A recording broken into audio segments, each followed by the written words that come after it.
Hello welcome back to my YouTube channel. ನಾನು ಇವತ್ತು ಕ್ವಿಕ್ಕಾಗಿ ಈಸಿಯಾಗಿ ಫ್ರೈಡ್ ರೈಸ್ ಯಾವ ರೀತಿ ಮಾಡ್ಕೊಳ್ಳೋದು ಅಂತ ತೋರಿಸ್ತಾ ಇದ್ದೀನಿ. ಮೊದಲಿಗೆ ಎಣ್ಣೆನ ಬಿಸಿ ಮಾಡಿಕೊಂಡು ಅದಕ್ಕೆ ಕಟ್ ಮಾಡ್ಕೊಂಡಿರುವಂತಹ ಎಲ್ಲ ತರಕಾರಿನೂ ಸೇರಿಸ್ಕೊಂಡಿದ್ದೀನಿ. ಈರುಳ್ಳಿ, ಕ್ಯಾಬೇಜ್, ಬೀನ್ಸು, ಕ್ಯಾರೆಟ್, ಹಸಿಮೆಣ್ಸಿನ್ಕಾಯಿ ಇದಿಷ್ಟನ್ನು ಸೇರಿಸ್ಕೊಂಡು ಚೆನ್ನಾಗಿ ಫ್ರೈ ಮಾಡ್ಕೊಳ್ಬೇಕು.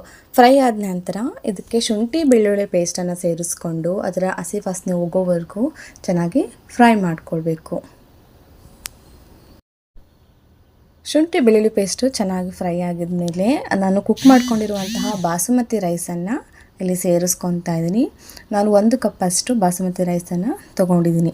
ಅದಕ್ಕೆ 1 ಟೇಬಲ್ ಸ್ಪೂನಷ್ಟು ಸೋಯಾ ಸಾಸು, 1.5 ಟೇಬಲ್ ಸ್ಪೂನಷ್ಟು ಪೆಪ್ಪರ್ ಪೌಡರ್, 1 ಟೇಬಲ್ ಸ್ಪೂನಷ್ಟು ವಿನಿಗರ್, ರುಚಿಗೆ ತಕ್ಕಷ್ಟು ಉಪ್ಪನ್ನು ಸೇರಿಸ್ಬಿಟ್ಟು ಇದನ್ನು ಐ ಫ್ಲೇಮಲ್ಲಿ ಚೆನ್ನಾಗಿ ಮಿಕ್ಸ್ ಮಾಡ್ಕೊಳ್ತಾ ಇದ್ದೀನಿ.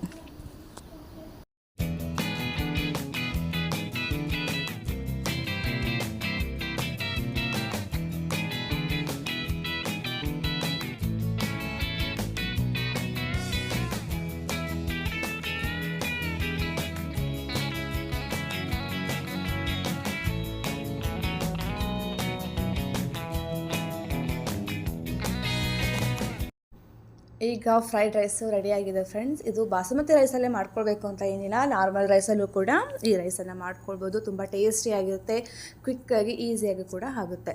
ಒಮ್ಮೆ ಟ್ರೈ ಮಾಡಿ, ಇಷ್ಟ ಆದಲ್ಲಿ ಲೈಕ್ ಮಾಡಿ, ಶೇರ್ ಮಾಡಿ ಆ್ಯಂಡ್ ಸಬ್ಸ್ಕ್ರೈಬ್ ಮಾಡ್ಕೊಂಡು ನೋಡೋದು ಮರಿಬೇಡಿ friends. Thank you for watching.